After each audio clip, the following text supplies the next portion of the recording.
ஞானதம் பிரபத்தேகம் ஸ்ரீனிவாச மகாபுரம் வாதூல ஸ்ரீனிவாசாரிய தனயம் வினயாதிகம் பிரஜானதம் பிரபத்தேகம் ஸ்ரீனிவாச மகாகுரும் சண்டமாருத வேதாந்த விஜயாதி சுபிகி வேதாந்த ரட்சகாயாஸ்து மகாச்சாரியாய மங்களம். இன்னைக்கு சித்திரையில் உத்திரம் நம்ம திருக்கடி திவிதேசத்துல நம்ம அக்காரக்கடி எம்பெருமான் ரொம்ப ஆனந்தமா திருத்தேர் உற்சவ வைபவத்தை கொண்டாடி இப்பதான் நிலைக்கு ஏழி திருவோய் சாத்துமுறைலாம் முடிஞ்சது. இப்பதான் பெருமாள் ரொம்ப ஆனந்தமா பக்தர்களுக்கெல்லாம் உச்சிதமானவன்றது பக்தோச்சிதனாக இருந்துட்டு எல்லாருக்கும் உச்சிதமா கிருப பண்ணிட்டு இருக்கார். ரொம்ப ஆனந்தமா அவர் நிறைய பக்தர்களை பார்த்த உடனே பூரித்த எல்லாருக்கும் ஆனந்தமா அனுகிரகத்தை பண்ணிட்டு இருக்கார். இந்த நன்னாள்ல அடியனுடைய தகப்பனார் சுவாமி ஸ்ரீ ஊவே கோயில் கந்தாடி சென்னமார்தம் சிங்கராச்சார சுவாமியினுடைய திருநட்சத்திரமும் இன்னைக்கா அமைஞ்சுது. ரொம்ப நாளா நம்ம சிஷ்யர்கள் எல்லாரும் நம்ம பொன்னான சுவாமி துட்டையாச்சாருடைய உற்சவத்தை மாசி உத்திராடம் நம்ம திருமாளிகளை எப்பவும் திருமாளிகளையும் சன்னதிலையும் 10 நாள் ரொம்ப வெகு விமர்சையா நம்ம ஆச்சாரியனுடைய உற்சவத்தை கொண்டாடிட்டு இருக்கோம். அதோடைய ஒரு தொடர்ச்சியா வேற ஏதாவது நம்ம ஒரு சத்விஷயங்கள் பண்ணணும் அப்படின்னு சொல்லிட்டு எம்பெருமான் நம்ம எல்லாருக்கும் நமக்கு ஒரு அறிவுரையை எம்பெருமான் கொடுத்து எத்தனையோ திருமாளிகைகள் சத்விஷயங்கள் மடங்களாகட்டும், வீர சுவாமிகளுடைய மடங்களாகட்டும், மற்ற திருமாளிகையில் எல்லாமே ஆகட்டும், நிறைய சத்விஷயங்களை பண்ணிட்டு இருக்கா. நம்மளும் அந்த மாதிரி பண்ணிட்டு இருக்கோம். இருந்தாலும் இந்த மாதிரி ஒரு உபன்யாச தொடரை நம்மளும் பண்ணணும் அப்படின்னு சொல்லிட்டு ஆச்சாரியனுடைய அனுகிரகத்தினால இந்த மாதிரி ஒரு ஏற்பாடு நமக்கெல்லாம் கிடைச்சிருக்கு. இந்த மாதிரி ஒரு கைங்கரியம் நமக்கு கொடுத்ததுக்கு நம்மளுடைய பூர்வாச்சாரியர்களுக்கும் நம்மளுடைய அமிர்தபள்ளி சமேத அக்காரக்கணி எம்பெருமானுக்கும் தான் நம்ம கிருதஜ்ஞையை தெரிவிச்சுக்கணும். எல்லாத்துக்கும் மேல நம்ம ஸ்ரீ ஊவே சாரதி கோதாதிரி சுவாமி நம்ம அவரா நம்ம திருமாலைக்காக கைங்கரியம் பண்றேன் அப்படின்னு சொல்லி ரொம்ப ஒரு ஆத்மார்த்தமா கேட்டு அவர் எத்தனையோ விதமான உபன்யாசங்கள் எவ்வளவோ இதெல்லாம் அவர் பண்ணிட்டு இருக்கார். இருந்தாலும் நம்ம திருமாலைக்காக பண்றேன் அப்படின்னு சொல்லி நம்ம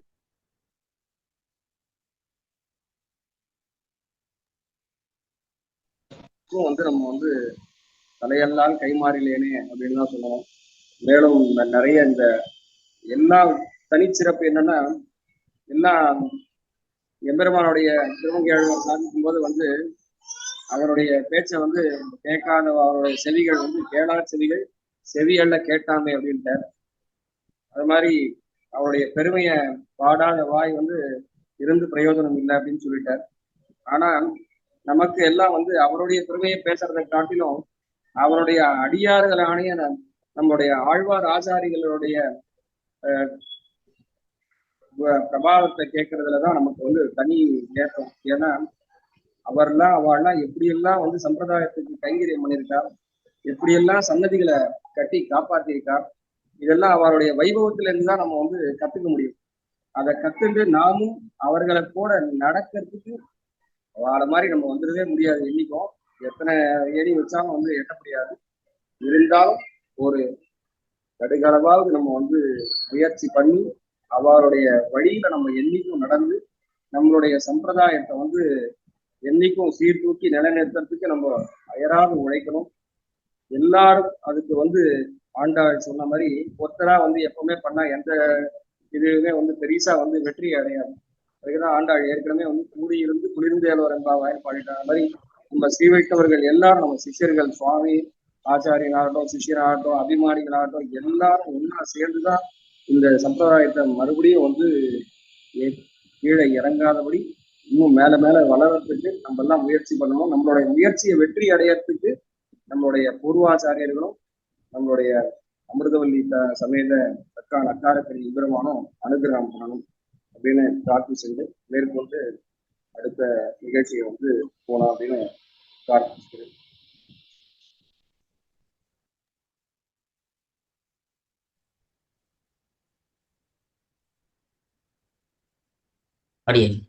ஆரம்பிக்கலாமா சுவாமி?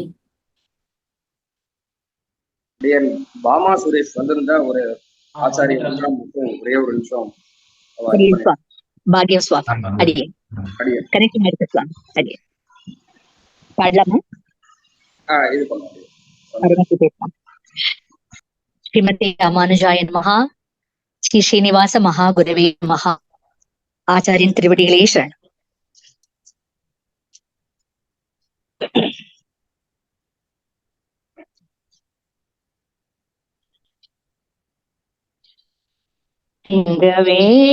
குன்றம் மேவும் பரந்தாமா, சிங்கவே குன்றம் மேவும் பரந்தாமா, பங்கைய செல்வி லக்ஷ்மி நரசிம்மா, சிங்கவே குன்றம் மேவும் பரந்தாமா, பங்கைய செல்வி லக்ஷ்மி நரசிம்மா, சிங்கவே குன்றம் பொங்கி எழுந்து பொல்ல இறையனை, பொங்கி எழுந்து பொல்ல இறையனை, அங்கங்கள் இரு கூறாய் பிளந்திட்ட தேவா, பொங்கி எழுந்து பொல்ல இறையனை, அங்கங்கள் இரு கூறாய் பிளந்திட்ட தேவா, சிங்கவேல் குன்றம் மேவும் பரந்தாமா, பங்கைய செல்வி லக்ஷ்மி நரசிம்மா, சிங்கவேல் குன்றம்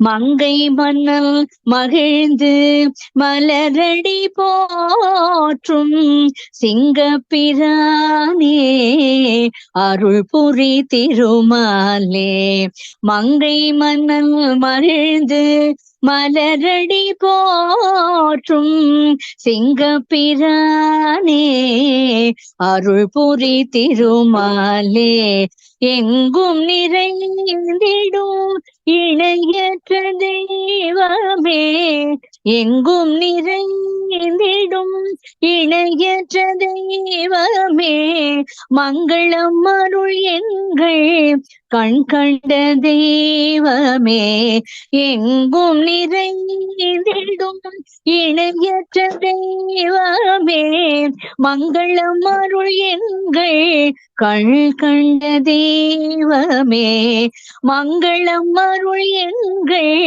கண் கண்ட தெய்வமே, சிங்கவே குன்றம் மேவும் பரந்தாமா, பங்கைய செல்வி லக்ஷ்மி நரசிம்மா, லக்ஷ்மி நரசிம்மா, லக்ஷ்மி நரசிம்மா, லக்ஷ்மி நரசிம்மா, லக்ஷ்மி நரசிம்மா.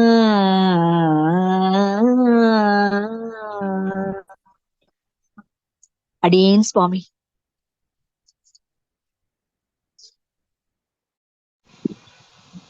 ரொம்ப சந்தோஷம்.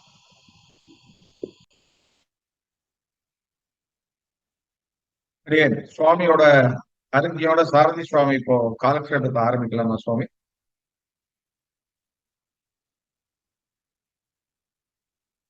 அடியேன் அடியேன் சுவாமி, அடியேன் பேசுறது கேக்குறதா? அடியேன் கேக்குறது. சுவாமி அருங்கிய கொடுத்தாக்க சுவாமி உபன்யாசம் ஆரம்பிக்கலாமா? இப்போ ஆரம்பிச்சிடலாம். அடியேன் சாரதி சுவாமி. அடியேன் சுவாமி தேவரீர் தேவரீர் சாரிங்க. சரி சரி.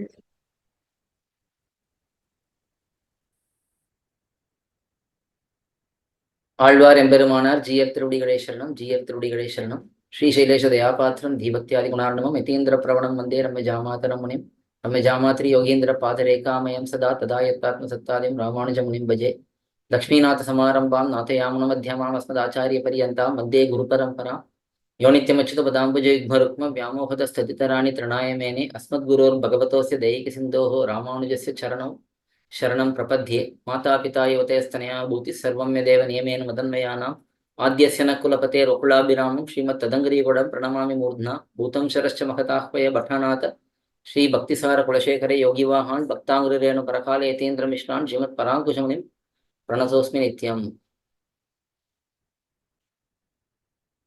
எம்பெருமானார் தரிசனம் என்ன இதற்கு?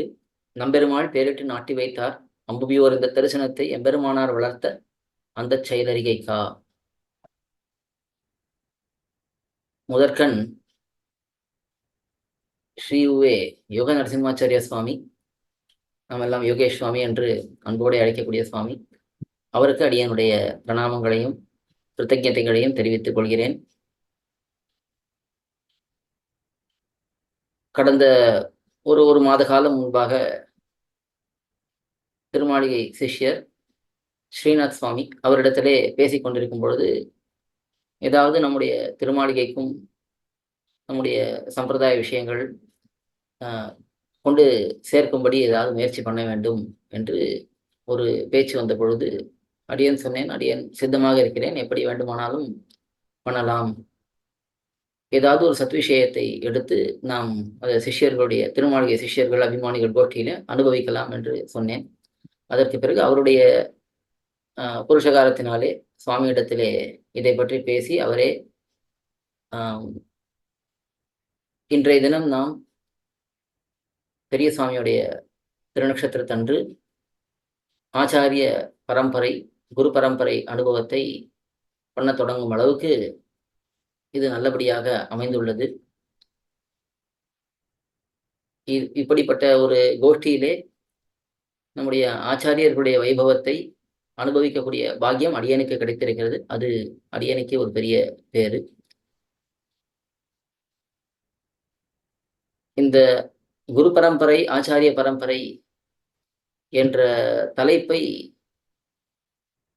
சுவாமிதான் நமக்கு எடுத்து இதை அனுபவிக்கலாம் என்று சொன்னார். அதாவது முதலில் நாங்கள் என்ன நினைத்திருந்தோம்னா, முதல்ல ஒரு நாள் பொதுவாக நம்முடைய சம்பிரதாயத்தை பற்றிய ஒரு அறிமுகம் கொடுத்துவிட்டு அதுக்கு பிறகு ஏதாவது ஒரு தலைப்பை எடுத்து அனுபவிக்கலாம் என்று நினைத்திருந்தோம். இப்பொழுது சுவாமி குரு பரம்பரையை அனுபவிக்கலாம் என்று தெரிவித்ததனாலே அதையே நாம் எடுத்துக்கொண்டு இப்பொழுது அனுபவிக்க தொடங்குகிறோம். இந்த குரு பரம்பரை என்பது நம்முடைய சம்பிரதாயத்திலே மிக மிக முக்கியமாக கருதப்படுகிறது. இந்த குரு பரம்பரையை நாம் நன்றாக புரிந்து கொண்டோம் என்றாலே இது கதாபாகமாய்த்தான் இருக்கும் நமக்கு. அதாவது பூர்வர்களுடைய கதை சரித்திர பாகம்தான் நாம் நிறைய அனுபவிக்க போகிறோம். ஆனா இந்த சரித்திர பாகம்தானே அப்படின்னு இதை குறைவாக நினைக்கக்கூடாது. ஏனெனில் நம்முடைய பூர்வாச்சாரியர்களுடைய இந்த வாழ்க்கையானது ஒவ்வொன்றும் நமக்கு ஒரு பாடமாக இருக்கும். இது பல சமயங்கள் அடியேன் தெரிவிப்பேன். இந்த காலத்திலே இருப்பவர்கள் பலரும் அவர்களுக்கு ரோல் மாடல், இன்ஸ்பிரேஷன் அப்படிலாம் சொல்லுகிறார்கள் இல்லையா? அது பொதுவாக இந்த இப்பொழுது இருக்கக்கூடிய தலைமுறையோ, அதாவது இப்பொழுது இருக்கிற தலைமுறைனா இளைஞர்கள் தலைமுறை, ஒரு 20 வயசு 25 வயசு அந்த வயதுக்குள்ளே இருக்கக்கூடியவர்கள், இல்லை ஏன் அது ஏன் இதுக்கு முன்னில தலைமுறையாக கூட இருக்கட்டும், இவர்களுக்கெல்லாம் யாரு ஒரு முன்மாதிரியாக இருக்கிறார்கள் என்று பார்த்தால் அது திரைப்பட நடிகர்களோ, விளையாட்டு வீரர்களோ, இல்லை அரசியல்வாதிகளோ, இல்லை ஒரு சமூகத்திலே பெரிய சாதனைகளை செய்தவர்களோ, இவர்கள்தான் இங்கே முன்னோடிகளாக முன்மாதிரிகளாக இருக்கிறார்கள். அது உலகத்தவர்களுக்கு எப்படி வேண்டுமானாலும் இருந்துட்டு போகட்டும். ஸ்ரீ வைஷ்ணவர்களான நமக்கு யார் முன்மாதிரிகளாக இருக்கணும் என்று பார்த்தால் நம்முடைய ஆழ்வார்கள் ஆச்சாரியர்கள் தான் நமக்கு முன்மாதிரிகளாக இருக்கணும். முதல்ல நம்முடைய குடும்பத்திலேயும் சரி, நம்முடைய நட்பு வட்டாரத்திலேயும் சரி, நாம் பேசும்போது ஸ்ரீ வைஷ்ணவர்களான நமக்கு முன்மாதிரிகள் கண்டிப்பாக இந்த லௌகிகத்திலே இருக்கக்கூடியவர்கள் கிடையாது. அவர்கள் என்ன வேணா சாதனை பண்ணியிருக்கட்டும். ஏன்னா அவர்கள் பண்ணின சாதனையெல்லாம் உடம்புக்கான சௌகரியங்கள், உடம்புக்கான நன்மைகள், அதைத்தான் அவர்கள் பண்ணியிருக்கார்களே தவிர ஆத்மாவுக்கான நன்மைகளோ ஆத்மாவுக்கான சௌகரியங்களையோ அவர்கள் எதுவும் பண்ணவில்லை. அப்படி இருப்பதனாலே நாம் உண்மையான பகுத்தறிவுவாதிகள். எத்தனையோ பேர் நாங்கள்லாம் பகுத்தறிவுவாதிகள்னு சொல்லிட்டு இருக்கலாம். நாம் தான் உண்மையான பகுத்தறிவுவாதிகள். ஏன்னா நமக்கு தான் இந்த விவேக ஞானம் இருக்கிறது. வேதத்தை அறிந்தவர்களுக்கு தான் விவேக ஞானம் இருக்கும். விவேக ஞானம்னா என்னது? அதுதான் பகுத்தறிவு.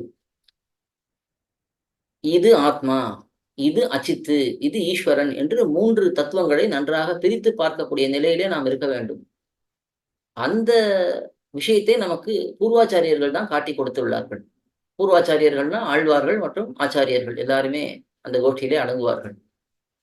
அப்படி அதுல எம்பெருமானும் அடக்கம். ஏன்னா அவன் தான் பிரதமாச்சாரியன். அதனால பெரிய பெருமாள் தொடக்கமாக அவர்கள் தான் நமக்கு இந்த விஷயத்தை நன்றாக, இந்த விவேக ஞானத்தை அவர்கள் தான் கொடுத்திருக்கிறார்கள்.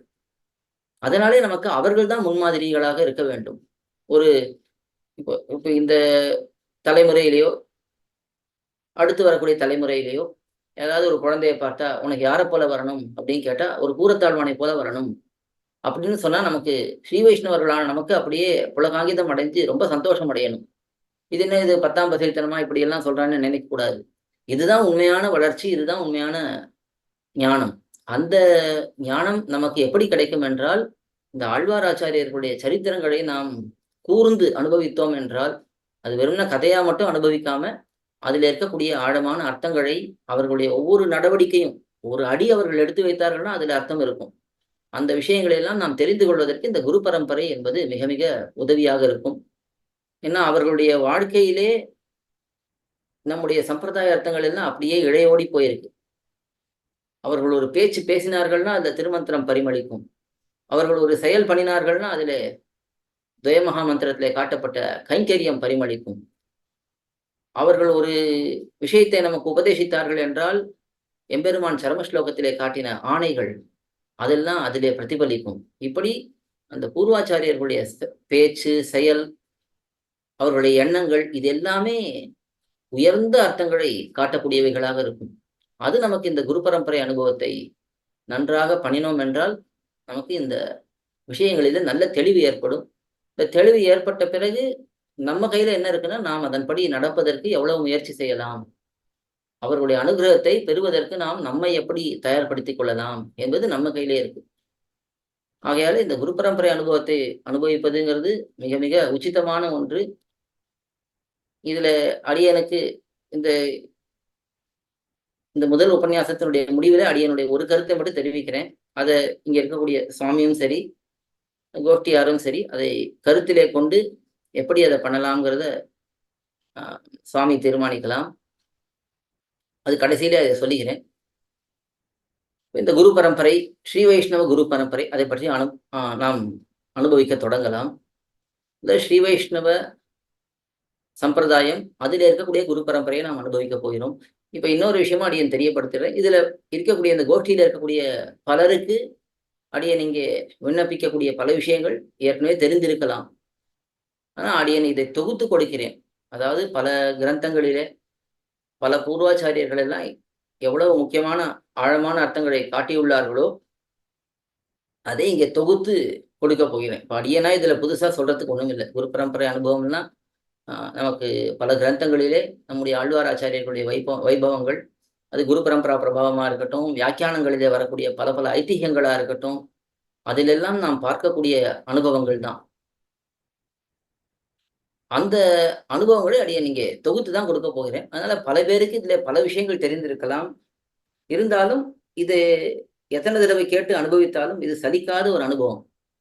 சுவாமியை கூட சாதிச்சார். எம்பெருமானுடைய விஷயத்தை தான் நாம் பேசிக் கொண்டிருக்க வேண்டும், அவனுடைய கதையைத்தான் கேட்க வேண்டும், இப்படியெல்லாம் ஆழ்வார்கள் சொன்னாலும் நாம் எல்லாரும் அந்த ஆழ்வார்களுடைய வைபவத்தை கேட்க வேண்டும், ஆச்சாரியர்களுடைய வைபவத்தை கேட்க வேண்டும் என்றுதான் இன்னும் அதிகமாக ஆசைப்படுகிறோம். எம்பெருமானுடைய சரித்திரத்தை கேட்டா கூட நம்ம கண்ணில் ஒரு ஜலம் வருதோ இல்லையோ, ஒரு கூரத்தாழ்வானுடைய வைபவமோ, ஒரு பிள்ளைவரங்காவலி தாசருடைய வைபவமோ, ஒரு மணவாழ் மாமனிகளுடைய வைபவமோ கேட்டா கண்ணில் ஜலம் வராதவர்கள் இருக்கவே மாட்டார்கள். ஏன்னா அவ்வளவு ஆழமான, அவ்வளவு அற்புதமான அனுபவங்கள் எல்லாம் நம்முடைய ஆழ்வார் ஆச்சாரியர்களுடைய சரித்திரங்களிலே நாம் பார்க்க போகிறோம். அப்படி இருப்பதனாலே இங்கே இந்த ஆழ்வார் ஆச்சாரியர்களுடைய வைபவத்தை நாம் எடுத்து அனுபவிக்கிறோம். இந்த குரு பரம்பரையிலே ஆழ்வார் ஆச்சாரியர்கள் தான் முக்கியமாக நாம் நம்முடைய அனுபவத்துக்கு விஷயம். முதலே சொன்னது போல எம்பெருமான் தான் பிரதமாச்சாரியன், அவனும் இதிலே கண்டிப்பாக குரு பரம்பரை அனுபவத்திலே நாம் நம்முடைய அனுபவத்துக்கு விஷயமாக இருக்க போகிறான்.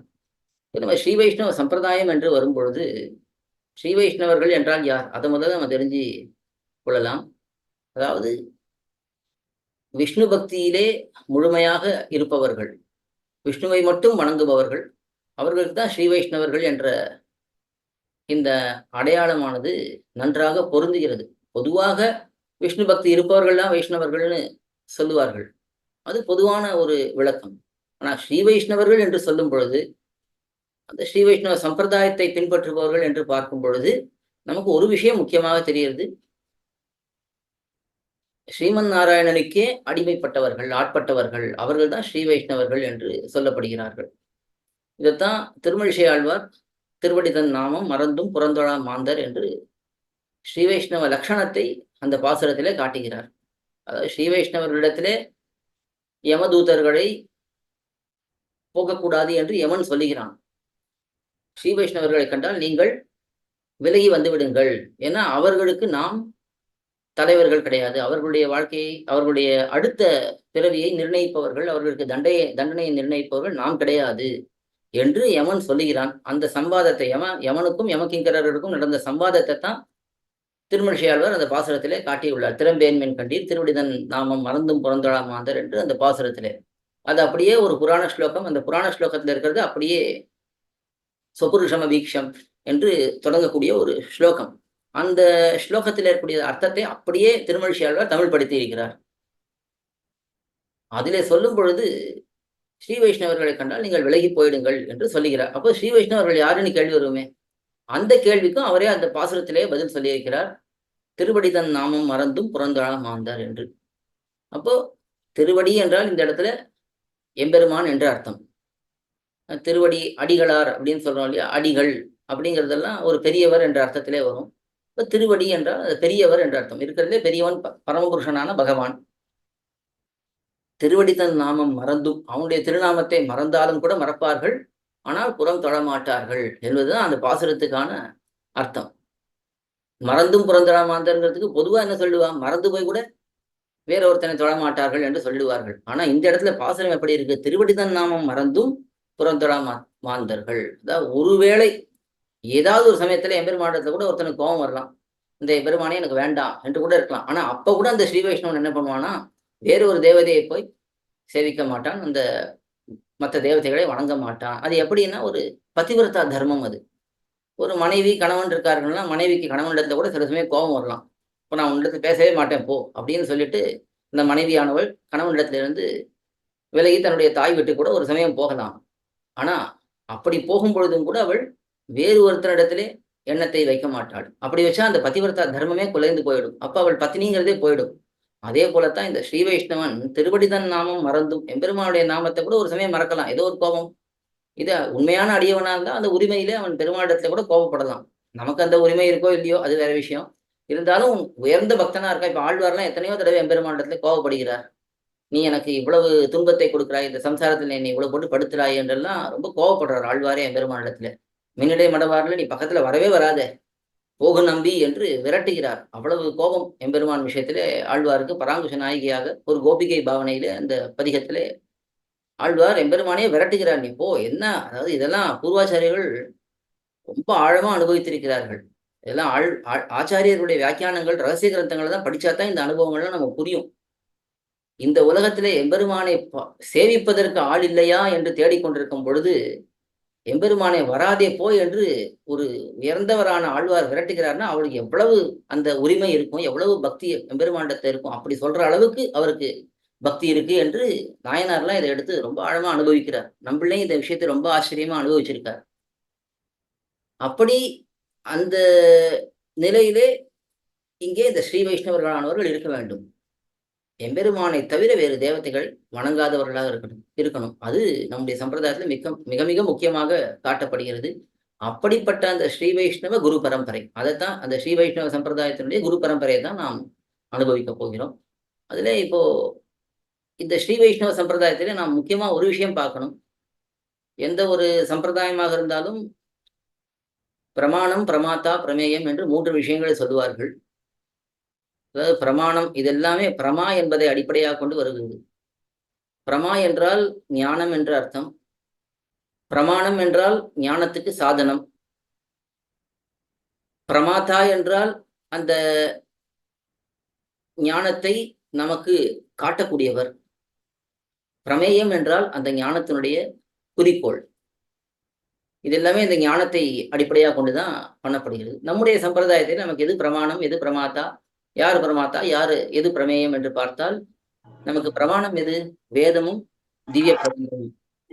அதனால்தான் நம்முடைய சம்பிரதாயம் உபய வேதாந்த சம்பிரதாயம் என்று சொல்லப்படுகிறது. ஒரு பக்கம் சம்ஸ்கிருத வேதங்கள், இன்னொரு பக்கம் திவ்ய பிரபந்தங்கள். அந்த வேதங்களுடைய விளக்கமாகத்தான் இதிகாசங்கள், புராணங்கள், ஸ்மிருதிகள் இதெல்லாம் இருக்கு. அதே போல திவ்ய பிரபந்தங்களுடைய விளக்கமாகத்தான் வியாக்கியானங்கள், ரகசிய கிரந்தங்கள், அதனுடைய வியாக்கியானங்கள் என்றெல்லாம் அமைந்திருக்கு. அந்த வேதத்தினுடைய முடிவு பகுதி வேதாந்தம். அதே போல திவ்ய பிரபந்தத்தினுடைய முடிவு பகுதியான வியாக்கியானங்கள், அதிலேயும் ரகசிய கிரந்தங்கள். இதெல்லாம் எப்படி வேதத்துக்கு வேதாந்தம் என்ற முடிவு பகுதி இருக்கோ அதே போல திவ்ய பிரபந்தத்திலே முக்கியமான பகுதிகள் ரகசிய கிரந்தங்கள் போன்றவை. இப்படி இந்த இரண்டு வேதங்கள், அதாவது சம்ஸ்கிருத வேதம், திராவிட வேதம் என்று சொல்லுவார்கள். அதே போல சம்ஸ்கிருத வேதாந்தம், திராவிட வேதாந்தம், இதுதான் நமக்கு பிரமாணமாக கொள்ளப்படுகிறது. இதிலிருந்து தான் நமக்கு கிடைக்கக்கூடிய ஞானம் எல்லாம் நம்முடைய பூர்வாச்சாரியர்கள் எடுத்திருக்கிறார்கள். இதுக்கு வெளியில போய் அவர்கள் எந்த ஞானத்தையும் தேடவில்லை. எல்லாம் இதுக்குள்ளே இருக்கக்கூடிய ஞானம்தான். அந்த ஞானத்தை நமக்கு காட்டி கொடுத்தவர்கள் யாரு? பிரமாத்தா. அதுதான் ஆழ்வார்கள், ஆச்சாரியர்கள். அவர்கள் தான் நமக்கு பிரமாத்தாக்களாக கொண்டாடப்படுகிறார்கள். இதுக்கு குறிக்கோள் யாரு? இந்த ஞானத்துக்கு குறிக்கோள் யாரு? பகவான் ஸ்ரீமன் நாராயணன். அவனை அறிந்து அவனுக்கு தொண்டு பண்ண வேண்டும். அதுதான் நமக்கு பிரமேயம். பிரமேயம்னா குறிக்கோள் என்று சொல்லலாம். இப்படி பிரமாணம், பிரமாத்தா, பிரமேயம் நமக்கு நம்முடைய சம்பிரதாயத்திலே இப்படி இருக்கு. இந்த விஷயத்தை, இந்த பிரமாணம், பிரமாத்தா, பிரமேயங்கிறது மணவாழ் மாமனிகள் ஸ்ரீவசன பூஷண வியாக்கியானத்துடைய ஆரம்பத்திலே ரொம்ப அழகா முதல் சூத்திரத்துடைய வியாக்கியானத்திலே காட்டுகிறார். பிரமாத்தாவானவன் பிரமாணத்தை கொண்டே பிரமேயத்தை அறுதியிடுவான் என்று ரொம்ப அழகான ஒரு வாக்கியம். அப்படியே மொத்த சம்பிரதாய தன்னுடைய ஆழமான சாரத்தை எல்லாம் இந்த ஒரு சின்ன ஒரு வாக்கியத்திலே மாமனிகள் எடுத்து காட்டுகிறார்.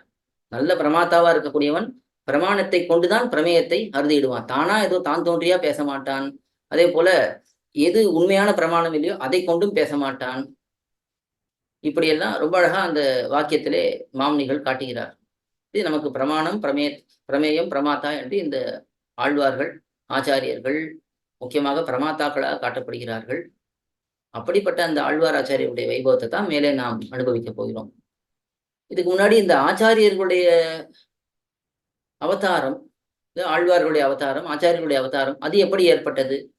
அதுக்கு ஒரு சின்ன பரம்பரை இருக்கு. அதாவது இது எப்படி நமக்கு கிடைக்கிறதுன்னா, எம்பெருமானுடைய நிர்ஹேதுக கிருபை, அந்த கருணையினாலே தான் நமக்கு ஆழ்வார் ஆச்சாரியர்கள் கிடைத்திருக்கிறார்கள்.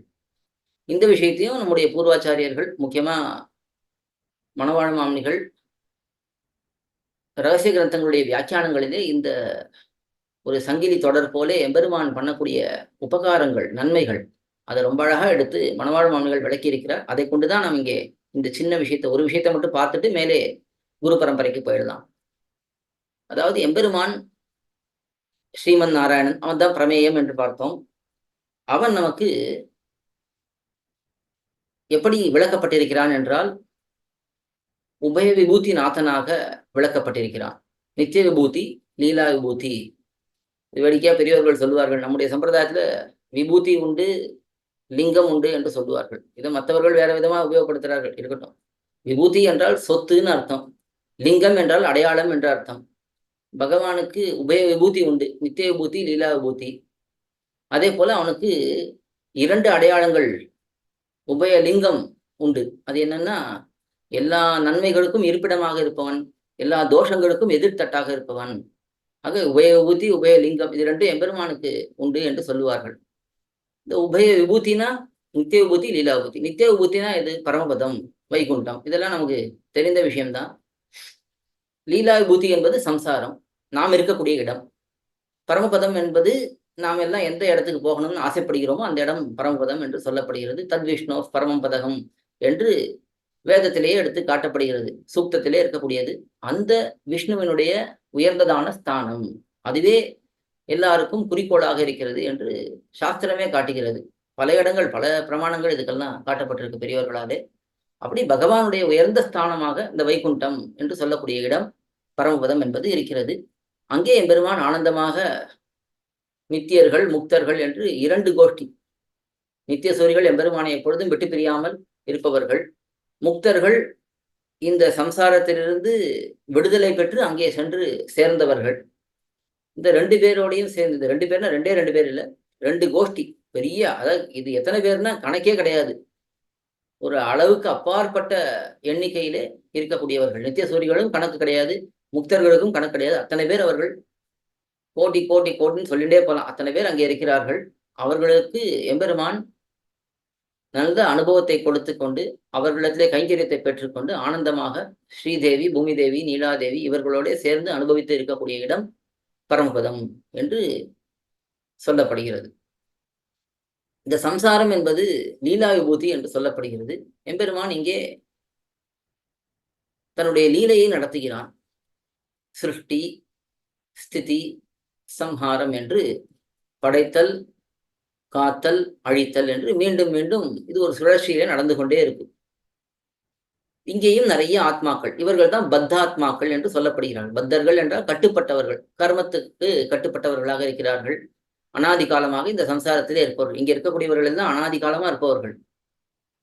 இப்ப இங்க இருப்பவர்களுக்கு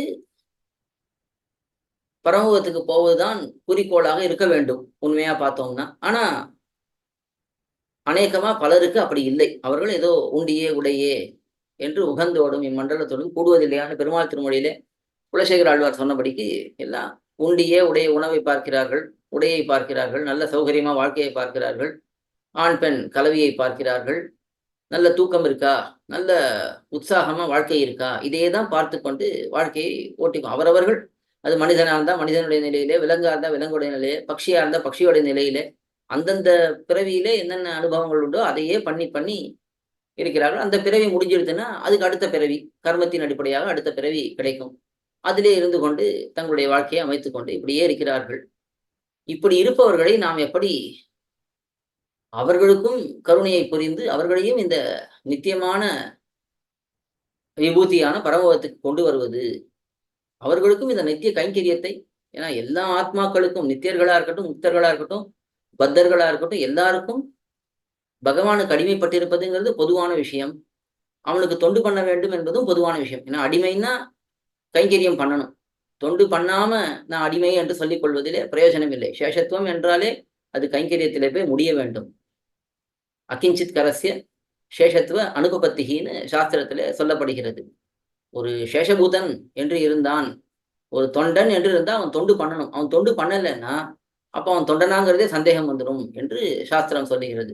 அப்படி இந்த தொண்டு பண்ண வேண்டும்ங்கிற அந்த எண்ணம் இருக்கணுமே, அது இல்லை என்றால் பிரயோஜனம் இல்லை. ஆக பகவானுக்கு என்னன்னா இவர்கள் எல்லாரையும் நம்முடைய கைங்கரியத்திலே கொண்டு வரணும்னு ஆசை. அதுக்காக என்ன பண்ணுகிறான் எம்பெருமான்? பல பல முயற்சிகளை பண்ணுகிறான். அது எதை போலங்கிறதுக்கு நம்முடைய பூர்வாச்சாரியர்கள், பிள்ளைலோக்காச்சாரியர்லாம் ஸ்ரீவச்சன பூஷணத்துல இது ரொம்ப அழகா எடுத்து காட்டியிருக்கார். பிள்ளைலோக்காச்சாரியார் முக்கியமா நமக்கு ரகசிய கிரந்தங்களை அருளி செய்திருக்கிறார். அதுக்கு மணவாள மாமுனிகள் முக்கியமான ரகசிய கிரந்தங்களுக்கு வியாக்கியானம் அருளி இருக்கிறார். இந்த ரகசிய கிரந்தங்களை நாம் நன்றாக பயின்று அதில் இருக்கக்கூடிய அர்த்தங்களிலே ஆழமா உள்ள போனாதான் நம்முடைய சம்பிரதாயத்திலே நிறைய அர்த்தங்கள் நமக்கு புரிய தொடங்கும். அதுல இருக்கக்கூடிய சில சில அர்த்தங்கள் நாம் பார்க்கப்பதான் போகிறோம். இப்ப குரு பரம்பரை வரும்பொழுதே ஒரு அர்த்தங்கள் வரும். இருந்தாலும் அந்த ரகசிய கிரந்தங்களையும் முறையாக நாம் கற்க வேண்டும். எதுக்கு சொல்றேன்னா, இந்த பிள்ளைலோக்காச்சாரியர் இந்த விஷயத்தை எல்லாம் ரொம்ப அழகா எடுத்து காட்டியிருக்கிறார். ஸ்ரீவச்சன பூஷணத்துல ஒரு சூத்திரத்துல திருப்பாதி விபூதியிலே பரிபூர்ண அனுபவம் நடவான் இருக்க அங்கே உண்ட துருக்காட்டாமையாலே என்று தொடங்கி பெரிய சூத்திரம். அதாவது எம்பெருமான் பரமபதத்தை, திருப்பாதி விபூத்தினா பரமபதம்னு அர்த்தம், ஸ்ரீவைகுண்டம்னு அர்த்தம். அந்த ஸ்ரீவைகுண்டத்திலே எம்பெருமான் ஆனந்தமாக அனுபவித்துக் கொண்டிருக்கிறான். இருந்தாலும் அவனுக்கு அங்கே ஒரு திருப்தியே ஏற்படலை. எதனாலன்னா, இங்கே நித்தியர்கள் முக்தர்கள்லாம் நல்லா நமக்கு கைங்கரியம் பண்றா, ஆனா அங்க பத்தர்கள் இவ்வளவு கஷ்டப்பட்டு இருக்கார்களே. அது எதே போலன்னா, ஒரு கணவன் மனைவி அவர்களுக்கு 4 குழந்தை இருக்குன்னா, 2 குழந்தை தங்களோட இருக்கு, இன்னும் 2 குழந்தை வெளியூர்ல இருக்குன்னா, இந்த குழந்தைகள் என்னதான் நல்லதா அவர்களுக்கு அனுகூலமா இருந்து எல்லாம் பண்ணி கொடுத்தாலும் கூட எந்தெந்த சமயத்துல வாய்ப்பு கிடைக்கிறதோ அப்பெல்லாம் அந்த தாய் தந்தை என்ன சொல்லுவார்கள், அந்த குழந்தை என்ன பண்றானோ, அவன் என்ன பண்றானோ அப்படின்னு வெளியில இருக்கிறவாளே நினைச்சுட்டு இருப்பானாம். அதே போல எம்பெருமானுக்கு இங்கே நித்தியர்கள் முக்தர்கள் கணக்கற்றவர்கள் இருந்து தொண்டு பண்ணி கொண்டிருந்தாலும் பத்தர்கள் மேலேயே கண் இருக்கு. அவர்கள் இப்படி சம்சாரத்தை கஷ்டப்பட்டு இருக்காளேன்ட்டு. அதனால அவர்களுக்கு உதவுவதற்காக எம்பெருமான் பிரளய காலத்திலிருந்து ஆரம்பித்து அவர்களுக்கு உதவி பண்ண முயற்சி செய்து கொண்டே வருகிறான். இந்த பிரளயம்ங்கிறது திரும்ப திரும்ப வரக்கூடிய சுழற்சியிலே வரக்கூடியது. இது நம்முடைய சனாதன தர்மத்திலே இருக்கக்கூடிய தனித்துவமான ஒரு விஷயம். அதாவது ஒரு சிருஷ்டி, ஒரு ஸ்திதி, ஒரு சம்ஹாரம். இதுதான் பல மதங்கள். எப்படின்னா, என்னைக்கோ ஒரு நாள் பகவான் படைச்சான். பகவான்னு சொல்ல மாட்டா, அவ கடவுள்னு சொல்லுவான்னு வச்சுக்கலாம், ஏதோ இறைவன் சொல்றான்னு வச்சுக்கலாம், ஏதோ அவர்களுடைய மொழியிலே ஏதோ ஒன்று சொல்லுவா. பரம்பொருள்ங்கிறத தெரிவிக்கிற மாதிரி ஒரு வார்த்தை இருக்கும். அவன் ஒரு நாள் என்னைக்கோ திடீர்னு படைச்சான். இந்த உலகத்தை அவன் காப்பாத்துகிறான். என்னைக்கோ ஒரு நாள் இந்த உலகத்தை அவன் அழித்து விடுவான். அந்த சமயத்துல யார் நல்லவர்களா இருக்காங்களோ அவர்களுக்கு நல்லது கிடைக்கும், யாரு கெட்டவர்களா இருந்தாலும் அவர்களுக்கு கெட்டது கிடைக்கும். அப்படிங்கிற மாதிரிதான் பல மதங்கள்ல சொல்லப்படுறது. ஆனா நம்முடைய சனாதன தர்மத்துல தான் இந்த சிருஷ்டி ஸ்திதி சம்ஹாரங்கிறது ஒரு தடவை நடப்பதில்லை, தொடர்ந்து நடந்து கொண்டே இருக்கிறது. இந்த ஆத்மாக்கள் மீண்டும் மீண்டும் பிறவி எடுக்கிறார்கள். அவர்கள் நல்லது பண்ணினா அவர்களுக்கு புண்ணியம் அதிகமாகி நல்ல பிறவிகள் கிடைக்கும். கெட்டது பண்ணினா பாப்பம் அதிகமாகி அதற்கான பலன்களாக அவர்களுக்கு தாழ்ந்த பிறவிகள் கிடைக்கும். இதுல என்னன்னா அவரவர்களுக்கு முன்னேறுவதற்கு வாய்ப்பும் இருக்கு. ஏன்னா எல்லாருக்கும் எம்பெருமான் சுவாதந்திரத்தை கொடுத்திருக்கான். உன்னுடைய அறிவை உபயோகப்படுத்தி நீ நல்ல காரியங்களை பண்ணி முன்னேறு அப்படிங்கிறது எம்பெருமான் சொல்றான். அந்தந்த நிலைக்கு அவரவர்கள் இதை உபயோகப்படுத்தி நல்லது பண்ணி மேலே முன்னேறுவதற்கு வாய்ப்பு உண்டு. இன்னும் அதை நன்னா அந்த அறிவை பெற்று இந்த உலகமே நமக்கு தியாஜ்யம், இந்த உலகமே சம்சாரமே வேண்டாம் என்பதை புரிந்து கொண்டால் அவனுக்கு மோட்சமும் கிடைப்பதற்கு எம்பெருமான் அருள் புரிகிறான். இப்படி இந்த விஷயங்கள் எல்லாம் நம்முடைய சனாதன தர்மத்துலதான், இந்த வேதாந்த வைதிக மதத்துல தான் இருக்கு. இப்படி இருப்பதனாலே இந்த சிருஷ்டி ஸ்திதி சம்ஹாரம் என்பது மீண்டும் மீண்டும் நடந்து கொண்டிருக்கு. அப்படி எம்பெருமான் இந்த சிருஷ்டியை பண்ணும் பொழுதே எதுக்காக அவன் பண்ணுகிறான்? ஒரு பிரளயம் நடந்துருதுன்னா அப்படியே விட்டுடலாமே, சரி இருக்கிறவா இருந்துட்டு போட்டோம், நமக்கு இங்கே இத்தனை பேர் இருக்கா, நித்திய சுரிகள் இருக்கா, முக்தர்கள் இருக்கா, போதுமே. நமக்கே சில சமயம் தோணிடும், ஒரு 10 பேர் ஒரு ஏதோ ஒரு கோஷ்டி வைக்கிறோம், 10 பேர் வந்துட்டான்னா போதும், இதுக்கு மேல வந்தா நம்மளால தாங்க முடியாது, இருக்கிறது போறோம், நல்ல 10 பேர் நல்லா அனுபவிக்கிறா, இதோடய இருந்துக்கலாம் அப்படின்னு நமக்கு தோணிடும். அதை போல இப்ப எம்பெருமானுக்கு அங்கே கோடி பேர், ஏதோ கோடி பேர் இருக்கா, அப்படி இருக்கிறவர்கள் போதுமேன்னு தோன்றதான்னா இல்லை, இவர்களும் இந்த ஆத்மாக்களும் இந்த சம்சாரத்துல கஷ்டப்படுறார்களே, அவர்களுக்கும் நாம் உதவி பண்ணலாம் என்பதற்காகத்தான் மீண்டும் சிருஷ்டியே பண்ணுகிறான். இல்லைன்னா பிரளயம் முடிஞ்ச பிறகு எல்லா ஆத்மாக்களும் எல்லா அச்சேத்தனமும் சூக்ஷ்மமாகி எல்லாம் எம்பெருமானுடைய திருமேனியில மூல பிரகிருத்தியா ஒட்டி கொண்டிருது. அப்படி ஒட்டின்னு இருக்கும்போது அதனால ஒரு காரியமும் பண்ண முடியாது. சிறகுடிந்த பட்சியை போல அந்த ஆத்மாக்கள் எல்லாம் இருக்கிறார்கள். தான் அமுதனார் சிந்தையினோடு கரணங்கள் யாவும் சிதைந்து முன்னாள் அந்தமுத்தாண்டது கண்டு என்று அந்த பாசுரத்திலே ரொம்ப அழகா எடுத்து காட்டுகிறார். சிந்தையினோடு கரணங்கள் யாவும் சிதைந்து, எல்லாம் சிதைந்து போயிடுது. இவனுக்கு ஞானம் இல்லை, இவனுக்கு கரணங்கள் இந்திரியங்கள் எல்லாம் போயிடுத்து. இப்ப வெறும்னு ஆத்மா மட்டும்தான் இருக்கான். அந்த ஆத்மா மட்டும் இருந்தானா அது எப்படி ஒரு காரியமும் பண்ண முடியாது. உடம்பு இல்லாமல் ஒரு காரியமுமே ஆத்மாவால பண்ண முடியாது. அப்படி இருப்பதனால அவன் சிறகுடிந்த பட்சியை போல இருக்கான். இப்படி எல்லா ஆத்மாக்களும் இருக்கும்போது எம்பெருமான் என்ன பண்ணுகிறான்? மீண்டும் சிருஷ்டி பண்ணலாம் என்று நினைக்கிறான். அந்த சிருஷ்டி பண்ணலாம்ங்கிறதே அவனுடைய பெரிய கருணை, பெரிய உபகாரம். ஏன்னா அவன் சிருஷ்டி பண்ணாம விட்டுட்டானா அவனை கேட்கறதுக்கு கூட ஆள் கிடையாது. ஏன் பண்ணல அப்படின்னு கேட்கறதுக்கு கூட ஆள் கிடையாது. ஏன்னா சம்ஹாரம், எல்லாம் சம்ஹாரத்தும் போது எல்லாம் அழிக்கப்பட்டு மொத்தமா மகாபிரளயத்தை எல்லாம் அழிஞ்சிருது. இந்த லீலாபூதியில யாருமே இல்லை கேட்கறது. அந்த சமயத்துல எம்பெருமான் சிருஷ்டி பண்ணுகிறான்னா அவனுடைய கருணையினாலே மட்டுமே பண்ணுகிறான் என்று நம்முடைய பெரியவர்கள் எடுத்து காட்டுகிறார்கள். அப்படி அவன் சிருஷ்டி பண்ணுகிறான். பண்ணும் பொழுது என்ன பண்ணுகிறான்? எல்லா ஆத்மாக்களுக்கும் அவரவர்களுடைய முந்தின கர்மத்தின்படி. இது எல்லாம் எவ்வளவு பெரிய எம்பெருமான் சர்வஜன்கிறதுக்கு இதெல்லாம் பெரிய விளக்கங்கள். எவ்வளவு கோடி ஆத்மாக்கள் இருக்கு, கணக்கற்ற ஆத்மாக்கள் இந்த லீலாபூதியிலும் இருக்கு. அந்த எல்லா ஆத்மாக்களுடைய கர்மங்கள் ஒவ்வொன்றுத்தையும் யாரு நினைவில வைத்திருக்கார்கள்னா எம்பெருமான் தான் அதெல்லாம் நினைவில வைத்திருக்கிறான். அத்தனை ஆத்மாக்கும், இந்த ஆத்மாக்கு இந்த கர்மம் முந்தின ஜென்மத்தின் வரைக்கும் இருந்திருக்கு. அவன் கடைசி ஜென்மம் ஒரு மனிதனா இருந்திருக்கான். அவன் மரணம் அடையும் பொழுது அவன் ஏதோ ஒரு தூக்கத்தையும் ஆசைப்பட்டு கொண்டிருந்தான். இப்படி அந்தந்த ஒவ்வொரு ஆத்மாவுக்கும் அவன் தூக்கத்தை ஆசைப்பட்டு கொண்டிருந்தான். அவனுக்கு நிறைய தமோ குணம் இருந்திருக்கு. அதனால என்ன பண்ணலாம்? அவனை அடுத்த பிறவில கரடியா பிறக்க வைக்கலாம். ஏன்னா கரடி தான் 6 மாசம் தூங்கும், 6 மாசம் முடிச்சிருக்கும்னு சொல்லுவா. இவன் கரடியா பிறக்கட்டும் அப்படின்னு எம்பெருமான் ஒவ்வொரு ஆத்மாவுக்கும் அதை போல அந்தந்த ஆத்மாவுக்கு என்ன கர்மங்கள் இருக்கு, என்ன அவனுடைய கடைசியில அந்திம நிலையில அவனுடைய மனசு எப்படி இருந்தது, இது எல்லாம் தான் ஒருவன் எல்லாத்தையும் பார்த்து கொண்டு எல்லாருக்கும் அவரவர்களுடைய கர்மத்திற்கு ஏற்றாற் போலே உடம்பை கொடுக்கிறான், இந்திரியங்களை கொடுக்கிறான். அதற்கு மேலே அவர்களுக்கு சித் சக்தி, பிரவருத்தி சக்தி, அதாவது சித் சக்தினா ஞானம், பிரவருத்தி சக்தினா செயல் புரியக்கூடிய திறன், இதையெல்லாம் எம்பெருமான் கொடுக்கிறான். இப்படி கொடுக்கிறதே பெரிய கருணை. இப்படி எம்பெருமான் உபகாரங்கள் வரிசையா ஒவ்வொன்றா சிருஷ்டி, அதாவது பிரளயமான பிறகு சிருஷ்டி பண்ணுகிறான். அப்பொழுது எல்லா ஆத்மாக்களுக்கும் உடம்பை கொடுக்கிறான், இந்திரியங்களை கொடுக்கிறான், செயல் புரியக்கூடிய திறனை கொடுக்கிறான், ஞானத்தை கொடுக்கிறான். இதை வைத்து அவர்கள் முன்னேறுவார்கள் என்று பார்க்கிறான். அதுக்கு மேல அவர்கள் முன்னேறுவதற்கு ஏதாவது ஒரு வழிகாட்டி வேணுமே. அந்த வழிகாட்டி எதுன்னா சாஸ்திரம் தான். சாஸ்திரமும் முன்பு எப்படி இருந்ததோ அதை அப்படியே எம்பெருமான் நினைவிலிருந்து சாஸ்திரத்தை கொடுக்கிறான், வேத சாஸ்திரத்தை கொடுக்கிறான். அதுக்கு பிறகு பிரம்மா முதலானவர்களை கொண்டு இதிகாசங்கள், புராணங்கள் இதெல்லாம் வரும்படிக்கு தன்னுடைய கருணையினாலே அதையெல்லாம் வரவழைக்கிறான். அப்படி பெரிய ஒரு வழிகாட்டியாக இந்த சாஸ்திரம் ஆத்மாக்களுக்கு அமைந்திருக்கிறது. இப்ப இந்த ஆத்மாக்கள் தங்களிடத்தில் இருக்கக்கூடிய அறிவு, தங்களிடத்தில் இருக்கக்கூடிய செயல்திறன், தங்களுக்கு கிடைத்த உடம்பு, இதை கொண்டு சாஸ்திரத்தையும் உபயோகப்படுத்தி கொண்டு எது நல்லது எது தீயதுன்னு பார்த்து அந்த வழியில போவார்களா என்று எம்பெருமான் பார்க்கிறான். பார்த்தா யாரும் சாஸ்திரத்தை மதிக்கிறதே இல்லை, அவரவர்கள் இஷ்டத்துக்கு வாழ்ந்துட்டு இருக்கா. அப்ப என்ன பண்றான் எம்பெருமான், தானே ஒரு யோசனை பண்ணிக்கிறான். சரி, இவர்களுக்கு உதவி இன்னொரு விதமா உதவி பண்ணலாம், ஏதாவது உதவி பண்ணி பண்ணி அவர்களுக்கு நன்மை பண்ணலாம் என்று பார்க்கிறான். அப்பொழுது சரி, அவதாரங்களை பண்ணலாம், நாமே வந்து பிறக்கலாம் என்று பார்த்து பல பல அவதாரங்கள், எண்ணின்ற யோனியமாய் பிறந்தாய் என்று ஆழ்வார் சொன்னபடிக்கு, நம்மாழ்வார் சொன்னபடிக்கு பல பல பிறவிகளை எம்பெருமான் எடுக்கிறான். அதுதான் அவதாரங்கள் என்று பார்க்கிறோம். இந்த அவதாரங்கள்லாம் வந்தாலும் ஏதோ 2 பேர் 3 பேர் எம்பெருமானிடத்துல ரொம்ப பக்தியா இருக்கார்களே தவிர மற்றவர்கள் எல்லாம் ஏதோ அவரவர்கள் வாழ்க்கையை தான் பார்த்துட்டு போறார்கள். சில பேர் எம்பெருமானிடத்தை அபச்சாரப்படுகிறார்கள். கிருஷ்ணாவதாரத்துல எம்பெருமானை நிந்தித்தவர்கள் பல, சிசுபாலன், துரியோதனன் போன்ற பலரும் எம்பெருமானை விதவிதமாக நிந்தித்திருக்கிறார்கள், கஷ்டத்தை கொடுத்திருக்கிறார்கள். அவனுக்கே ஒவ்வொரு அவதாரத்திலையும் பார்க்கலாம். அங்கங்கே இந்த மாதிரி பல பேர் அவனுக்கு அவனுடைய மேன்மையை புரிந்து கொள்ளாமல், அவனுடைய எளிமையை புரிந்து கொள்ளாமல் அவனை நிந்தித்திருக்கிறார்கள். இதையெல்லாம் பார்க்கிறான் எம்பெருமான்.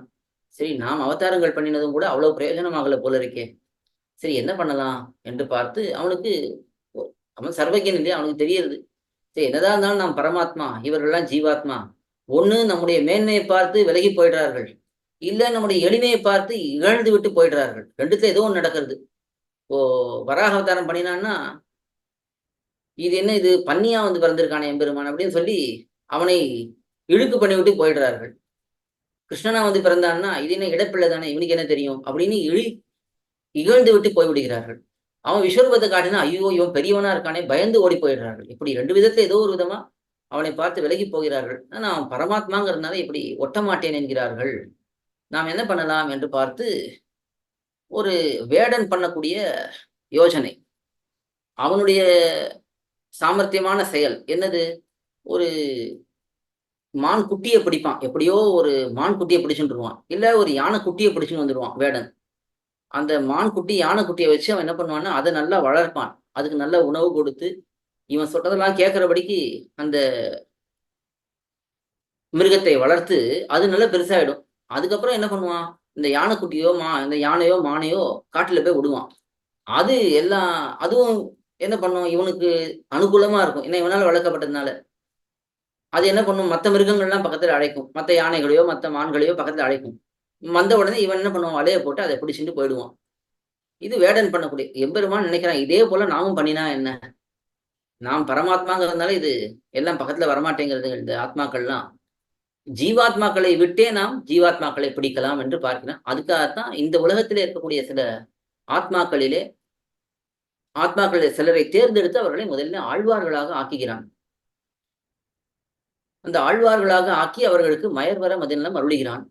இந்த மயர்வர மதிநலம் அருளின உடனே அவர்கள் தான் எம்பெருமானை மிகவும் அற்புதமாக அனுபவித்து கொண்டாடி பாசுரங்கள் எல்லாம் பாடுகிறார்கள். அவர்கள் மூலமாகவும் பலரும் திருந்துகிறார்கள். இப்ப நம்மாழ்வார் இருந்த காலத்திலே எத்தனையோ பேர் அவராலே திருத்தப்பட்டார்கள், அதே போல பெரியாழ்வாராலே எத்தனையோ பேர் திருத்தப்பட்டார்கள் என்றெல்லாம் நாம் சரித்திரங்களே பார்க்கிறோம். அப்படி பலரும் திருந்தி எம்பெருமாண்டத்துல வருகிறார்கள். இருந்தாலும் ஆழ்வார்களுக்கு என்னன்னா எம்பெருமானை அனுபவிப்பதில தான் நோக்கா இருக்கே தவிர உபதேசம் பண்ணி மற்றவர்களை திருத்துவதில் அவருடைய மனசு அவ்வளவு போகல. அதனால எம்பெருமான் என்ன பண்ணுகிறான், நாதமுனிகள் ஸ்ரீமன் நாதமுனிகள் தொடக்கமாக ஆச்சாரிய பரம்பரையை அனுப்பி அவர்கள் மூலமாக இன்னும் பல பேரை திருத்தி இன்றைய தினம் வரைக்கும் அந்த சம்பிரதாயமானது நன்றாக வளர்ந்து பறந்து இருக்கும்படி எம்பெருமான் பண்ணுகிறான். அதிலே முக்கியமாக நம்முடைய சம்பிரதாயத்திலே ஆச்சாரியர்கள் என்று பார்த்தால் பல பல ஆச்சாரியர்கள் இருக்கார்கள். அந்த ஆச்சாரியர்களுடைய வைபவத்தை தான் மேலே நாம் அனுபவிக்க போகிறோம். முக்கியமா எம்பெருமானார் நம்முடைய சம்பிரதாயத்திலே இந்த தரிசனமே எம்பெருமானார் தரிசனம் என்று அழைக்கப்படும்படிக்கு அவ்வளவு பெருமை பெற்றவர். அவ்வளவு நம்முடைய சம்பிரதாயத்துக்காக அவ்வளவு கைங்கரியங்களை பண்ணி இன்றைய தினம் வரைக்கும் அது ஒரு கட்டுக்கோப்பாக இருக்கும்படிக்கு மிகவும் அற்புதமாக நம்முடைய சம்பிரதாயத்தை நிலைநிறுத்தியவர் எம்பெருமானார். அவரை போல இன்னும் அவருக்கு முற்பட்டவர்கள், அவருக்கு பிற்பட்டவர்கள் என்று பல ஆச்சாரியர்கள். இந்த எம்பெருமானாரை முக்கியமாக கொண்டுதான் நம்முடைய ஆச்சாரிய பரம்பரையே அமைந்திருக்கிறது. முற்பட்டவர்கள் என்று பார்த்தால் ஆளவந்தார் ஒரு பெரிய சம்ஸ்தானத்தை அவர்தான் முதலிலே ஸ்ரீரங்கத்திலே ஏற்படுத்துகிறார். ஒரு முறையாக ஒரு மட்டம் என்று அமைத்து சிஷ்யர்களை வைத்துக்கொண்டு உபதேசங்களை பண்ணி அப்படி பண்ணினது முதலில் ஆளவந்தார் அப்படி பண்ணாருங்கிறது நமக்கு தெரிகிறது. அதுக்கு பிறகு எம்பெருமானார் காலத்துக்கு பிறகு பார்த்தோம்னா எம்பார், பட்டர், நஞ்சியர், நம்பிள்ளை, வடக்கு திருவிதி பிள்ளை, பிள்ளை லோகாச்சாரியர், திருவாய்மொழி பிள்ளை, மணவாழ மாமனிகள் என்று இந்த ஊரான்வழி ஆச்சாரிய பரம்பரை அற்புதமாக முக்கியமாக திருவரங்கத்திலே இருந்து கொண்டு நன்றாக நம்முடைய சம்பிரதாயத்தை வளர்த்து கொடுத்தது. இப்படி ஆழ்வார்களை கொண்டும் ஆச்சாரியர்களை கொண்டும் நம்முடைய சம்பிரதாயத்தை நன்றாக நிலைநிறுத்தினவன் எம்பெருமான் என்று நாம் பார்க்கலாம். அதிலே முதல் ஆச்சாரியனாக தானே எம்பெருமானே தன்னை அமைத்து கொண்டான். ஏன்னா இந்த ஆச்சாரிய பதவிங்கிறது மிக மிக முக்கியமான பதவி. அது எல்லாராலும் விரும்பத்தக்க பதவி. யாரா இருந்தாலும் ஒரு 4 வார்த்தை நான் சொல்றத ஒரு 10 பேர் கேட்கறான்னா அவளுக்கு ரொம்ப அப்படி பிடிச்சுதானே இருக்கும். அதனால எம்பெருமான் பார்த்தான், ஏன் நாமே இருக்கக்கூடாது, முதல் ஆச்சாரியன் நாமே இருந்துடலாம் என்று பிரதமாச்சாரியனாக எம்பெருமான் தானே இருந்தான். அது எங்கெல்லாம் அப்படி பிரதமாச்சாரியனா இருக்காருன்னா, பத்ரிகாஷ்டமத்திலே நாராயண ரிஷியாக இருந்து கொண்டு நர ரிஷிக்கு திருமந்திரத்தை உபதேசித்தான். தானே ஆச்சாரியனாகவும் சிஷ்யனாகவும் எம்பெருமான் இருந்தான். அதே போல விஷ்ணு லோகத்திலே பெரிய விராட்டியாருக்கு தான் துவயமகா மந்திரத்தை உபதேசிக்கிறான். அங்கேயும் தான் ஆச்சாரிய பதவியை வைத்திருக்கிறான். தேர்தட்டிலே குருக்ஷேத்திரத்திலே அர்ஜுனனுக்கு சரமஸ்லோகத்தை, இது கீதா சரமஸ்லோகத்தை உபதேசித்து அங்கேயும் தன்னுடைய ஆச்சாரியத்துவத்தை நிலைநாட்டினான் எம்பெருமான். இப்படி எம்பெருமானே நம்முடைய சம்பிரதாயத்திலே பிரதமாச்சாரியனாக இருக்கிறான் என்பதையும் பார்க்கலாம். இந்த ஆச்சாரியர்கள்ல பல வகை இருக்கு. இப்படி எம்பெருமான் பண்ணின உபகார பரம்பரை, அதாவது வரிசையா எம்பெருமான் உபகாரங்கள் பண்ணியிருக்கானே, சிருஷ்டி பண்றதுல ஆரம்பித்து தானே சாஸ்திரங்களை இந்த ஆத்மாக்களுக்கு உடம்பை கொடுத்தது, இந்திரியங்களை கொடுத்தது, ஞானத்தை கொடுத்தது, செயல்புரியும் திறனை கொடுத்தது, அதுக்கு மேல தானே சாஸ்திரங்களை கொடுத்தது, அதுக்கு மேல தானே அவதாரம் பண்ணினது, ஆழ்வார்களை பிறப்பித்தது, ஆச்சாரியர்களை பிறப்பித்தது என்று இந்த மணவாள மாமுனிகள் இந்த எம்பெருமானுடைய உபகார பரம்பரையை நன்றாக காட்டியுள்ளார். அப்படிப்பட்ட அந்த வரிசையா பண்ணின உபகாரங்களில் ஒண்ணுதான் இந்த ஆச்சாரியர்களை நமக்கு கொடுத்தது, இந்த ஆழ்வார் ஆச்சாரியர்களை நமக்கு கொடுத்தது. அந்த ஆழ்வார் ஆச்சாரியர்களை பற்றி தான் நாம் அறிந்து கொள்ளப் போகிறோம். ஒரே ஒரு விஷயத்தை மட்டும் சொல்லி இன்றைய தினம் உபன்யாசத்தை முடித்துக் கொள்கிறேன். இந்த ஆச்சாரியர்கள் என்று வரும்பொழுது குருக்கள், ஆச்சாரியர்கள் என்று சொல்லுகிறோம். குரு என்ற சப்தமும் ஆச்சாரியன் என்ற சப்தமும் கிட்டத்தட்ட ஒரே அர்த்தத்தை காட்டக்கூடியதுதான், ஒரே விதமாக உபயோகப்படுத்தப்படக்கூடியது. அந்த அர்த்தமான கொஞ்சம் வேற. அதாவது குருங்கிற சப்தத்துக்கு என்ன அர்த்தம்னா, இந்த கு என்கிற எழுத்து அது அந்தகாரத்தை குறிக்கக்கூடியது. அந்தகாரம்னா அஜ்ஞானம், இருட்டு. ரு என்கிற சப்தம் போக்குவதை குறிக்கிறது. அப்போ இந்த குரு என்பது அந்தகாரத்தை போக்குபவர் என்பதை காட்டக்கூடியது. அப்போ குரு என்றால் என்ன அர்த்தம்? நம்முடைய அஜ்ஞானத்தை, அறியாமையை போக்குபவர் என்றுதான் அந்த குருங்கிற சப்தத்துக்கு அர்த்தம். அதே போல ஆச்சாரியன் என்ற சப்தத்துக்கு என்ன அர்த்தம் என்று பார்த்தோம்னா,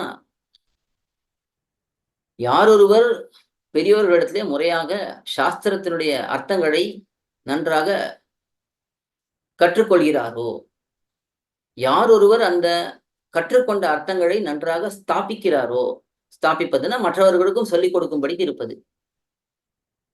இப்படி மற்றவர்களுக்கு சொல்லிக் கொடுக்கும் பொழுது தான் எப்படி வேணா வாழறாரா என்றால் இல்லை, தானும் அந்த அர்த்தங்களை முறையாக அனுஷ்டித்து இருக்கிறாரோ அவரே ஆச்சாரியன் என்ற சப்தத்தாலே சொல்லப்படுகிறார் என்று இந்த ஆச்சாரிய சப்தத்துக்கு விளக்கம்.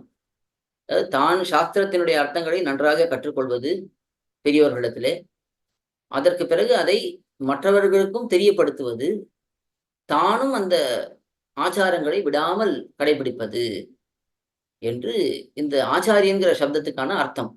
இப்படித்தான் இந்த குரு ஆச்சாரியன்கிறதை நம்முடைய பெரியவர்கள் விளக்கியுள்ளார்கள். குருனாலும் ஆச்சாரியனாலும் நம்முடைய அஞ்ஞானத்தை போக்குபவர், தான் சாஸ்திரத்தை கற்றுக்கொண்டு அதை மற்றவர்களுக்கும் சொல்லிக் கொடுத்து தானும் அதன் வழி நன்றாக நடப்பவர் என்று இந்த குரு ஆச்சாரிய சப்தத்துக்கு அர்த்தம் காட்டப்படுகிறது. இதிலே நாம் பார்த்தோம்னா இந்த குரு ஆச்சாரியர்கள் என்று பார்த்தோம்னா அதுல விதவிதமான பிரிவுகள்லாம் இருக்கு. அதை சுருக்கமா பார்த்துட்டு தான் இன்னைக்கு. அதாவது அனுவருத்தி பிரசன்னாச்சாரியர்கள், கிருபா மாத்திர பிரசன்னாச்சாரியர்கள்னு 2 பிரிவு. முதல்ல இதெல்லாம் நமக்கு சரமோபாய நிர்ணயம் என்ற ஒரு கிரந்தத்துல எம்பெருமானாருடைய அவதார வைபவத்தை விளக்கக்கூடிய ஒரு அற்புதமான கிரந்தம். நாயனாராச்சான் பிள்ளை பண்ணினது. அதுல இந்த விஷயங்கள்லாம் ரொம்ப அழகா காட்டப்பட்டிருக்கு. அனுவருத்தி பிரசன்னாச்சாரியர்கள் என்றால் நிறைய கைங்கரியங்கள்லாம் அந்த ஆச்சாரியனுக்கு போய் பண்ணி, சிஷ்யனானவன் அவரை மகிழ்வித்து ஓராண்டு காலம் கூடவே இருந்து எல்லா தொண்டும் பண்ணி, அதுக்கு பிறகு இந்த தொண்டெல்லாம் பார்த்து அவருக்கு திருப்தி ஏற்பட்டதுன்னா அதுக்கு மேல உயர்ந்த அர்த்தங்களை அந்த ஆச்சாரியன் அந்த சிஷ்யனுக்கு உபதேசிக்க தொடங்குவார். இதுதான் அனுவருத்தி பிரசன்னாச்சாரியர்கள் என்று சொல்லக்கூடிய ஆச்சாரியர்கள். நம்முடைய சம்பிரதாயத்துல எம்பெருமானாருக்கு முற்பட்டவர்கள்லாம் இப்படித்தான் இருந்தார்கள் என்று பொதுவாக சொல்லுவார்கள். எல்லாரும் அப்படின்னு வச்சுக்க வேண்டாம், பொதுவாக இப்படி இருந்தார்கள் எம்பெருமானாருக்கு முற்பட்டவர்கள் என்று சொல்லுவார்கள். அதே கிருபா மாத்திர பிரசன்னாச்சாரியர்னா எம்பெருமானார் தொடக்கமாக இருந்த ஆச்சாரியர்கள் எல்லாம் இப்படி கிருபையினாலேயே மற்றவர்களுக்கு உபதேசம் பண்ணினவர்கள். இந்த சம்சாரத்திலே ஏதோ பெருமாளிடத்துல கொஞ்சம் ஆசையோட ஒருத்தன் இருக்கானே, அவனை பிடிச்சி உட்காத்தி வை. நீ உனக்கு பெருமாள்கிட்ட ஆசை இருக்கா, உனக்கு ஏதோ இந்த உலகம் வேண்டான்னு தோன்றதா, இது போதும், இந்த ஆரம்ப நிலையில இருந்தாலே போதும், இதுக்கு மேல நான் உனக்கு சொல்லி கொடுக்கிறேன்னு அவனுக்கு தன்னுடைய கருணையினாலே மட்டும் அவன் விஷயத்திலே தன்னுடைய பிரீத்தியை காட்டி அவனுக்கு உபதேசங்களை பண்ணி அவனை மேலே மேலே படிப்படியா கொஞ்சம் கொஞ்சமா உயர்த்தி பரமைகாந்தி வரைக்கும் கொண்டு வந்து வைக்கக்கூடியவர்கள் தான் இந்த கிருபா மாத்திர பிரசன்னாச்சாரியர்கள். ஆச்சாரியன்னாலே தான் எந்த அளவுக்கு இருக்கானோ அவனை சிஷ்யனை அந்த அளவுக்கு கொண்டு வரணும். அதுதான் நம்முடைய சம்பிரதாயத்துல விசேஷமான ஒரு அம்சங்கள். இதெல்லாம் சில இடங்கள்லாம் குருன்னா அவர் அப்படியே தான் இருப்பார், சிஷ்யன்னா இவன் அப்படியே தான் இருப்பான், இப்படியே இருக்கணும். இவர் 2 பேருக்கும் அந்த மாத்தமே இருக்காது. அது நம்முடைய சம்பிரதாயத்துல அப்படி சொல்லப்படுது. இந்த ஆச்சாரியனுடைய உயர்ந்த எண்ணம் எப்படி இருக்கும்னா, தனக்கு என்னென்ன விஷயங்கள் தெரியுதோ அதை மறைக்காமல் மற்றவனுக்கு சிஷ்யனுக்கு அவ்வளவு ஆசையோட சொல்லி கொடுத்து அவனையும் அந்த நிலைக்கு உயர்த்துவது. அதுக்காக ஸ்தானம் மாறிடாது. உடனே சிஷ்யன் ஆச்சாரியன் ஆயிடுவார், ஆச்சாரியன் சிஷ்யன் ஆயிடுவாருங்கிறது கிடையாது.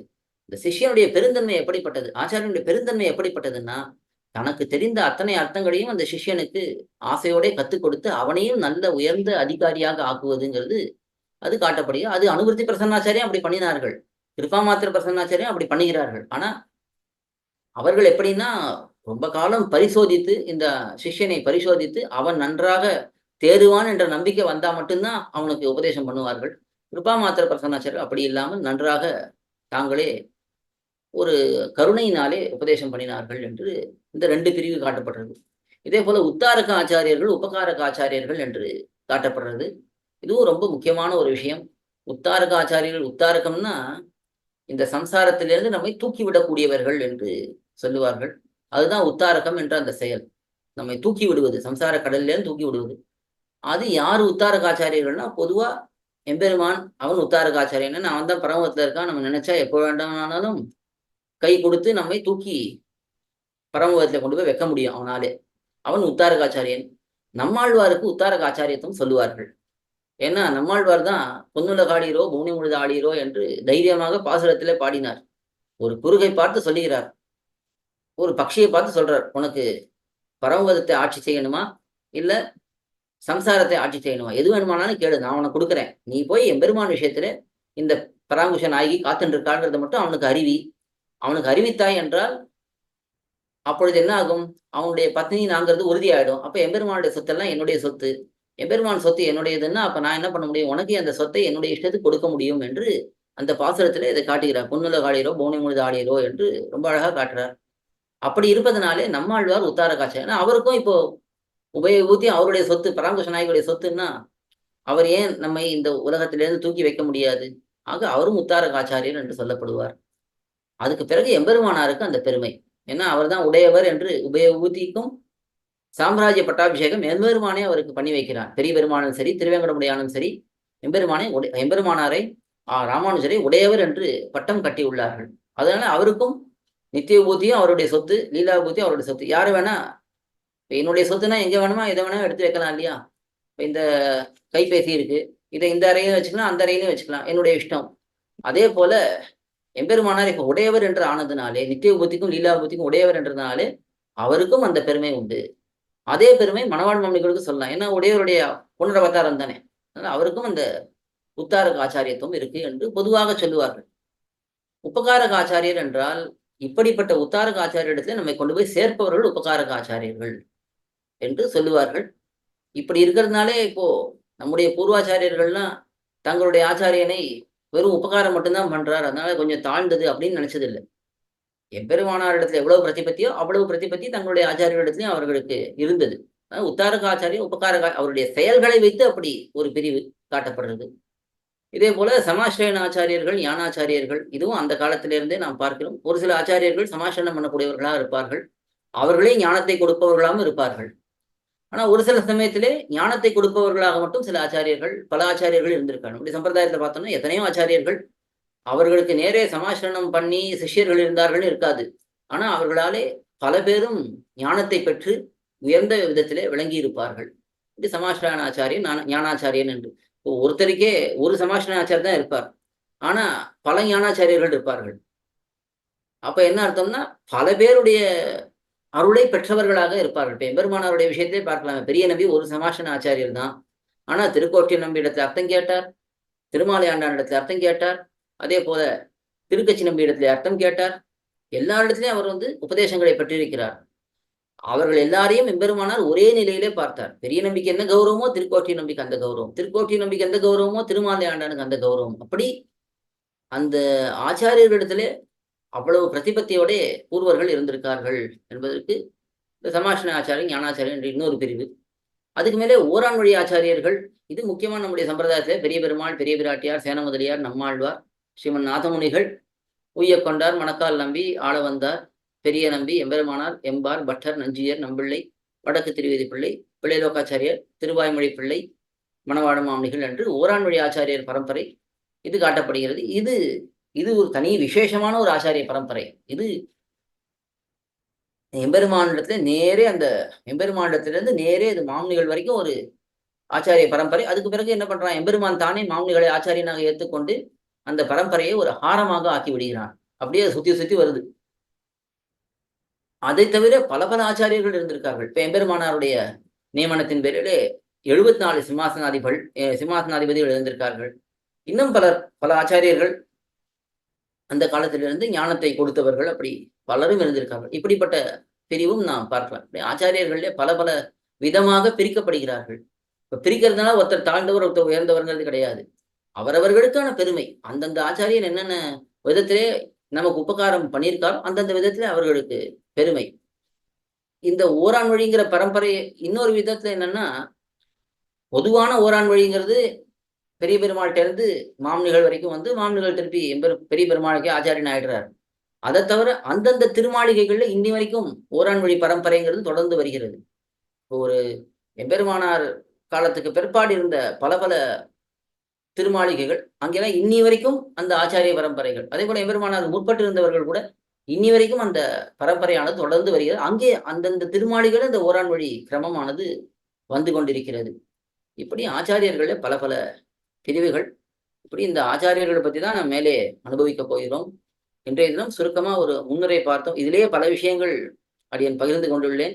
அதாவது ரொம்ப முக்கியமான சாரமான பல பல இடங்கள்ல இருக்கக்கூடிய அர்த்தங்களை எடுத்து சுருக்கமா இங்கே சொல்லியிருக்கேன். இதெல்லாம் மேலே மேலே நிறைய ஆழமாக அனுபவிக்க வேண்டிய விஷயங்கள். மேலே இந்த ஆச்சாரிய பரம்பரை பெரிய பெருமாள் தொடக்கமாக நாம் ஒரு ஆச்சாரிய வைபவத்தையும் அடுத்தடுத்து வரக்கூடிய நிகழ்ச்சியிலே அனுபவிக்கலாம். அடிய ஒரு கடைசியில ஒரு விஷயத்தை மட்டும் விண்ணப்பிக்கிறேன்னு சொல்லியிருந்தேன். முதல்ல இது ஏதாவது இந்த குரு பரம்பரைங்கிறது நமக்கு ஆழ்வார்கள் ஓரான் வழி ஆச்சாரியர்கள் பார்த்தோம்னாலே 12, 18, 30 திருநாமங்கள். அதை தவிர நம்முடைய சம்பிரதாயத்தில் முக்கியமான ஆச்சாரியர்கள் என்று பார்த்தால் கிட்டத்தட்ட ஒரு 30-40 பேர் இருப்பார்கள் முக்கியமான ஆச்சாரியர்கள்னு பார்த்தா. இப்போ இவர்களுடைய அனுபவமே கிட்டத்தட்ட நமக்கு ஒரு 60 சுவாமிகளுடைய வைபவத்தை நாம் அனுபவிக்கணும்னா ஒருத்தருக்கு ஒரு 20 நிமிஷமாவது வச்சுக்கணும். நம்ம ஒரு நாளைக்கு நாம இப்ப 40 நிமிஷம் கிட்டத்தட்ட 45 நிமிஷம் வச்சுக்க போறோம்னா உபன்யாசம், அதுல 2 பேருடைய வைபவம் தான் நம்மளால பார்க்க முடியும். இப்படி பார்த்தோம்னா நமக்கு இந்த குரு பரம்பரை முடிக்கிறதுக்கே கிட்டத்தட்ட 2 வருஷம் ஆயிடும்னு தோன்றது.